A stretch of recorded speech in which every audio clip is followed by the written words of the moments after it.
Hi, I'm Alev, and what you're about to watch is a conversation between me and Rabbi David Fohrman, all about revelation at Sinai. We're going to be diving deep into the text in Exodus to find insight into some of the most pressing questions surrounding revelation. Like, what's the deal with chosenness? Why would God pick just one nation to receive the Torah? And how can we relate to revelation today? I mean, what can we take from this singular, transcendent experience with God to transform our own connection with Him? We're releasing this in the weeks between Pesach and Shavuot because it's kind of a perfect way to really spiritually prepare for the holiday. But just to give you some backstory, we didn't create this originally as a Shavuot course. Rabbi Fohrman was just studying the story of Matan Torah, Lishma, when he noticed something that really surprised him. He found a string of textual connections that seemed to echo another story from way back in Genesis. Which story? Well, you're going to find out soon enough, and I do not want to spoil the surprise, but let's just say that it's like the last story you'd ever imagine the Torah would connect to something like Revelation at Sinai. And the connections were so striking and kind of unsettling that he felt like he needed to talk it through with somebody. Me.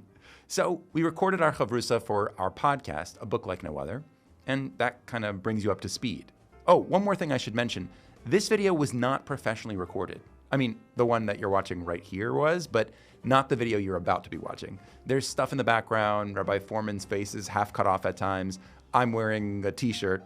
Look, we thought we were just recording audio for a podcast, but then we figured, why not release it here too? Plus, you get to enjoy our unfiltered facial expressions. In future seasons, we hope to be a bit more polished, though I'll probably still be wearing a t-shirt. Okay, let's jump in.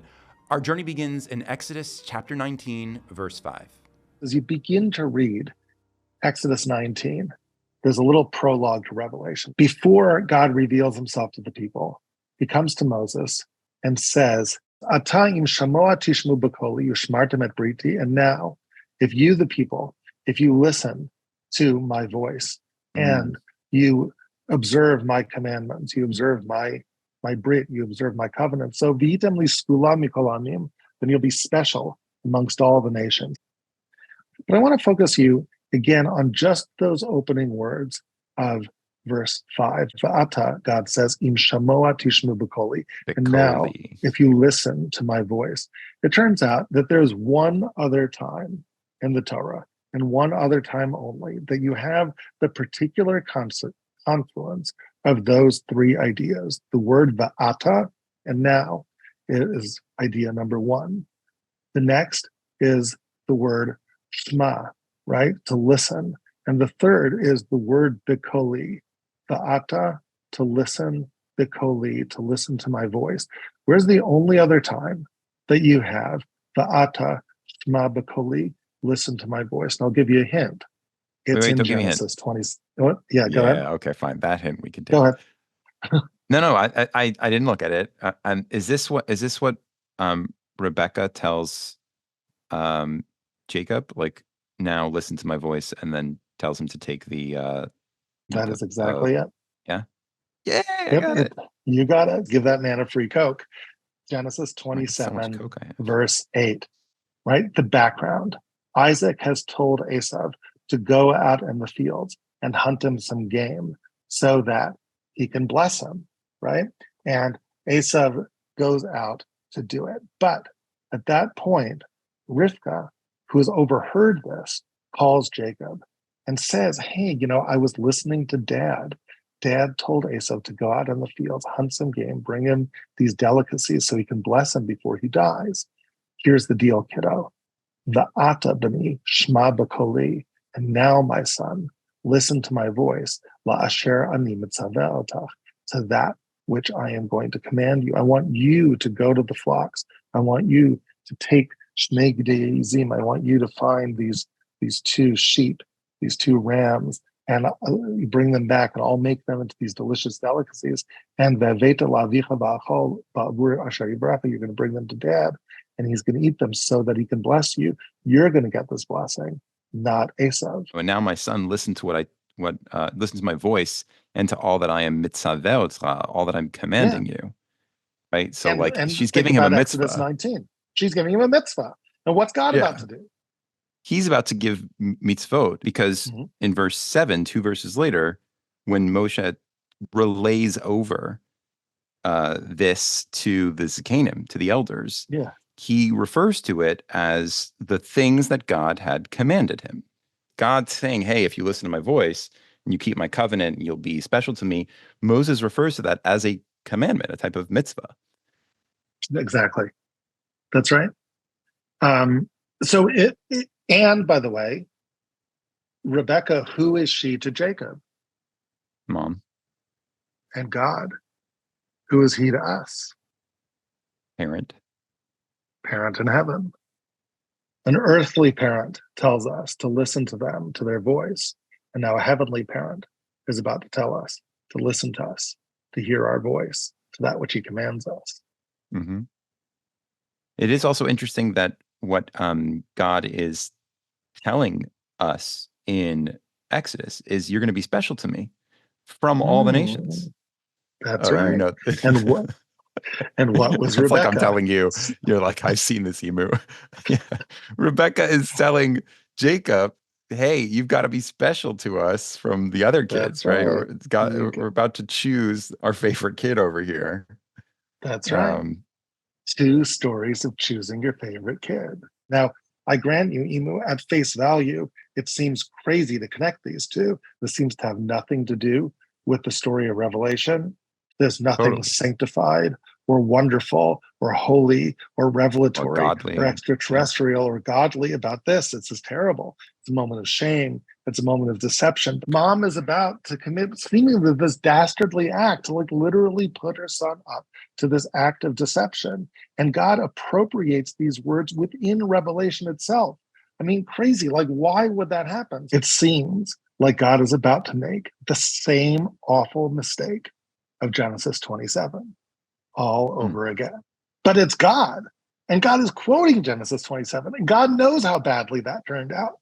Jacob lived his life on the lam, fearing the retribution from Esau for decades because of this deception. And somehow it's like, and now we're doing this again. Like, what in the world is going on? Let's just pause here. Between you and me, I was squirming in my seat at this point. The idea that God at Revelation is somehow mimicking Rivka, that Revelation is some kind of awful deception, I really didn't want to go there. Now, I do want to acknowledge that we shouldn't be too quick to judge Rivka. She and Yaakov are not two petty schemers. They're Rivka Imenu and Yaakov Avinu. Rabbi Fohrman actually doesn't read their action as simple, intentional deception. And if you'd like to explore his full take on the story more, there's a link in the description. But however you read it, Genesis 27 is a complex story where favoritism comes hand in hand with deception and divisiveness. If God at Sinai wanted to paint Chosenness in a positive light, reprising the deception story with him in the role of Rivka and the nation of Israel playing Yaakov, it doesn't seem like the way to do it. So I was pretty skeptical. Maybe having these particular 3 words, Ve'ata, Shema, and Bikoli, strung together is very rare. But that could just be a coincidence. And indeed, it could be, if that was the only connection between these 2 texts. But there were more. To show me our next piece of evidence, Rabbi Fohrman brought us back into the Revelation story, moving a little backwards in the text to Exodus 19, verses 3 and 4. God calls out to Moses and says, Ko tamar lebeit Yaakov, the tagid libnei Israel. This is what I want you to say to the house of Jacob. Atem re'item, you have seen et asher asitem in Mitzrayim. You've seen what I've done to Egypt. Va'esa etchem al kanfei nesharim. Oh, I've lifted you up on wings of eagles. Vavi etchem elai, and I have brought you to me. There it is. Exodus 19, verse 3. Beit Yaakov. Very rare in Torah. Very rare. Very rare. Okay, so Emu, I'm going to actually take this phrase, Esa etchem al kanfei nesharim, vavi etchem elai, down and break it into 3 parts for a minute. Part number 1, Esa etchem, to lift up. Part number 2, kanfei nesharim, wings of eagles. And part number 3, vavi etchem elai, to bring you to me. Where else in the Torah do we have a confluence of these 3 things in that order? A, lifting up, B, wings of birds, and 3, bringing something to me. Not only are there parallels between the story of Revelation and the story of Jacob's deception of Isaac and Esau. But the parallels proceed in exactly the same order. If you open up to Exodus 19, and you go to that last parallel we saw, the Va'ata im shamoa tishmi b'koli. Now, if you listen to my voice, that was Exodus 19, verse 5. And you turn back to Genesis 27, and you go to 27:8, Va'ata b'ni shma b'koli. So if you keep your finger on both of those parallels, both of those verses, go back just a little bit in each story, and you'll see the earlier parallel. The parallel to lifting up A, B, wings of birds, and C, and bring to me. Who says, lift up and bring to me? Okay, I see lift up and bring to me. Isaac says to Esau, Sana chelacha, lift up your tools, your bow and arrow, tel yacha v'kashtecha, right? Go get your hunting tools. Bow and lift arrow, those you're up. probably, yep. But say hasadeh, go out into the field, right? Go and hunt for me. And I definitely see the bring them to me, haviali in The same four. language, haviali, bring to me. So lift up and bring to me. But in the middle, can you find the hidden wings of birds? So I'll give you a hint. Hold on. The hint is. Yeah, go ahead. I'll take a hint. So first of all, what kind of bird is an eagle? It is a predator. A predator. These are big, scary birds, the apex predators in the avian world. What is Isaac telling Esau to do? To hunt in the same way that an eagle might hunt. What does he hunt with? A bow and arrow. Tools. And what does a God-made hunter hunt with? An eagle. Hunts with his claws, with his beak. But here's the thing. When man-made hunters hunt, it turns out they mimic God-made hunters. How does a bow and arrow work? Something flies through the air and kills. It's like interesting. Okay, this is trippy. I'll give you that. It's like a mechanical bird. Not only, Emu, does it fly, it's a mechanical bird. Not only does and it has a what beak, do we do right? It to make sure that with its that's like right, triangular. It pierces with its triangular thing, just like the eagle. It uses speed, just like the eagle, to come in. It flies through the air, just like the eagle. And how do man-made arrows run true? How do I make sure that the arrow just doesn't fly all over the place? What do I do to the arrow to make sure that it actually goes where I aim it to go? You put a feather on it? I put feathers on it. That's funny. I create a tail out of feathers, bird feathers. I mimic the God-made hunter with my man-made hunting tools. It's really interesting. So putting this together, you definitely have the sana and the haviali. So that's like a sandwich. And the middle of the sandwich is the wings of the eagle, which turns out to be the bow and arrow. Yeah, I'm not sure I was totally sold on that bird-arrow connection, but the rest of the parallel, that was certainly there. In the deception story, Isaac explicitly told Esau to lift up his hunting tools and bring him food. And then in the Revelation story, God said he lifted us up on wings of eagles and brought us to him. So the parallel is definitely there, but something was bothering me, and it wasn't really the wings of birds issue. As I reflected for a moment on this new parallel between revelation and deception, it actually made the connection, while stronger, also even more confusing. In the previous parallel that Rabbi Fohrman had shown me, God had been playing the role of Rebekah, and by extension, Israel was therefore taking on the role of Jacob. But now, in this new parallel, God seemed to be playing the role of Isaac. God switched parents. And following that logic, the implication was that Israel was now playing the role of Esau, which seemed even more odd. And all of this is just piling up on the baseline issue that I was having of it not making any sense for God to be replaying the story of deception at Revelation at all. Now, I wasn't alone in that feeling. Rabbi Fohrman was right there with me. So there's this tension here. On the one hand, there's this part of you and me that's rebelling against seeing this really difficult and painful and awful story at some level as being connected to Revelation, but the text is starting to sound like it might be. I mean, these are two corner pieces, two phrases that the only other time they appear other than Revelation is in this story of deception. But you could still dismiss this and say, like, I don't know, this makes no sense. I don't see why these stories should be connected. Every fiber of my being is saying Genesis 27 has nothing to do with Exodus 19. I don't want it to have anything to do with Exodus 19. The implications would be too terrible for it to have anything to do with Exodus 19. Maybe all of this is a figment of our crazy imagination. You'd need to see more. Yeah, I definitely needed to see more. If we were going to really attempt to try and make any sense out of the connection between revelation and deception, and assume that this connection had something meaningful to teach us about chosenness, then I really wanted another solid parallel, which is exactly what Rabbi Fohrman had in store for me. We dove back into the text of the Revelation story, jumping ahead to when God actually descends upon the mountain. When he does, there's thunder, there's lightning, and as it turns out, quite a bit of trembling. This is Exodus 19, verse 16. Vayecharad kol ha'am asher b'machaneh. So the people are trembling. Let's play our little game. Where have we heard these words before? Now, you noticed something, which you told me sort of off camera or off mic over here, which is that this notion of trembling, it's not just the people that trembles. In Exodus 19, right? Somebody else trembles in the story too.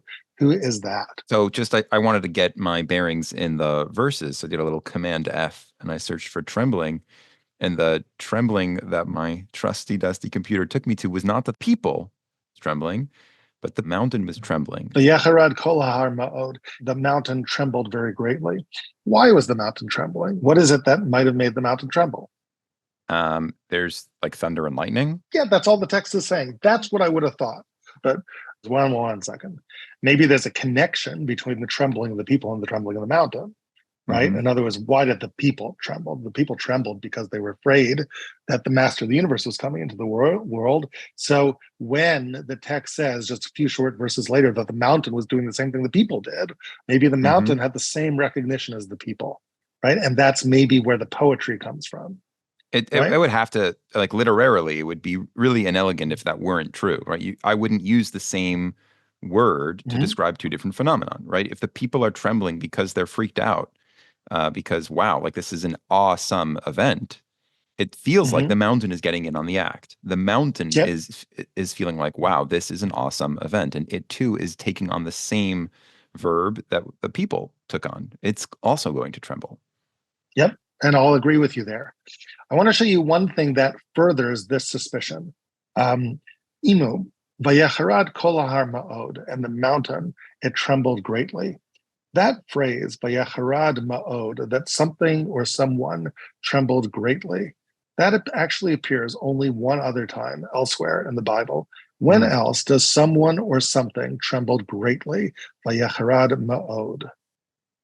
I think this is Yitzchak. This is Isaac in his blessing of Jacob, of Yaakov, which wasn't intended when he sort of discovers that he blessed the wrong kid. He trembles. Does it say he trembles me'od? It certainly does. Give that man a second free coat. That is exactly right. Genesis 27, verse 33. Vayecharad Yitzchak harada gdola ad ma'od. It's the moment when Isaac realizes what really happened, that the child standing before him was not the child who he thought it was. And when he figures it out, Vayecharad Yitzchak harada gdola ad ma'od, that's when he trembled greatly. It's the only time, other than this, that someone or something trembles greatly. Now, let's just pretend that all the corner pieces are there. When God wrote Exodus 19, he wanted you to be thinking about Genesis 27, as strange and as different as Genesis 27 is. What does the trembling of Isaac signify? What does it show? I would say that Isaac himself has experienced revelation. That's what the parallels would suggest, that something was revealed to him. Isaac. So sure, you can do that. You can take the Revelation story and impose it upon the Isaac story. But what if we went the other way? Genesis 27 is acting as a commentary on Exodus 19, saying you want to know why the mountain trembled? The mountain trembled for the same reason Isaac trembled. It realized something. It realized the identity of the one standing in front of it. That's why Isaac trembled. It didn't expect the one to be there who was actually there. And would realize that, oh my gosh, it's you. Isaac was seized with trembling. That must have been why the mountain was trembling. The mountain didn't expect the master of the universe to be in the world. You think that a mountain is too stupid to have that revelation just because the mountain's not alive? No, when the God of life, when the source of all life comes into the world, it's almost like, things are enlivened. Even a mountain realizes something at that point, wakes up and says, oh my gosh, it's my creator. The mountain and the people are trembling for the same reason, at some level, the same reason that Isaac's trembling. I never thought it could be you, but it was you the whole time. And you're trembling. The mountain's going to tremble. The mountain's going to understand it. Everyone's trembling in front of the master. Okay, this parallel seemed really strong.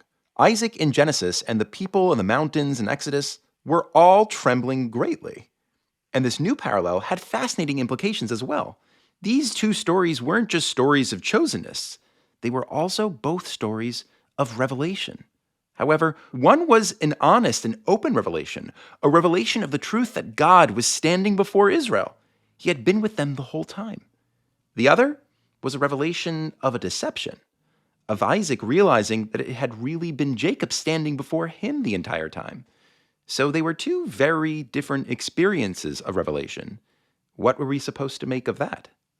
But putting that question aside, we had finally done what we were out to do, which is establish that there is a really strong and troubling connection between the revelation story and the deception story.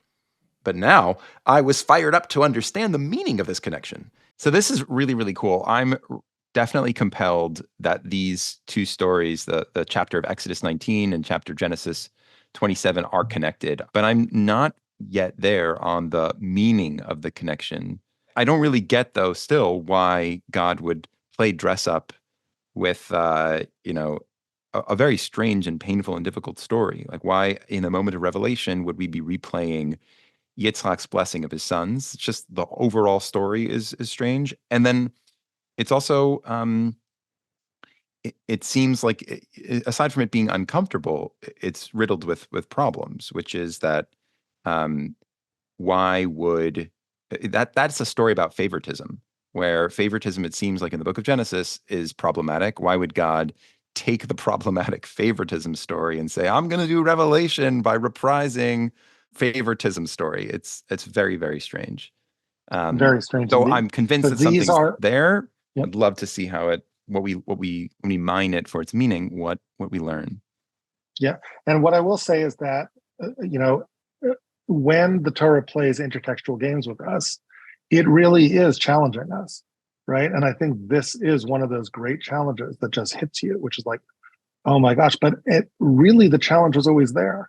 Yeah, without the intertextual parallels, you still have a connection. You still have a question on Exodus 19, which is God comes out of the clouds and says something really uncomfortable, which is that I've chosen you from amongst all the other nations, right? Exactly. So you have this chosenness problem in question. And then if you know enough literary methodology and you read it all, God isn't covering over that problem. He's revealing it in spades. He's saying, and by the way, speaking of choosing someone from all the other nations, I'm going to remind you all of the story where one father chooses one son over the other. Exactly. What I hope to show you the next time we meet, Emu, is actually the question of what exactly it means to be a special nation. Is God really making the same mistake as Genesis 27? Or is he redeeming that mistake? And I want to argue it's the latter. When we come back together, I want to show you why that's true. Cool. This is fascinating and really exciting. I'm looking forward. See you next time. Hi, it's Emu again. And if you're enjoying this podcast, I really want to encourage you to check out alephbeta.org. We have an entire library of podcasts just like this one, as well as stunning animated Torah videos on every parsha and holiday. It's the perfect place, I think, to immerse yourself in Torah. There are no ads, there are no distractions, there are no cat videos or worse showing up in your feed. So check it out, alephbeta.org, or click the link in the description.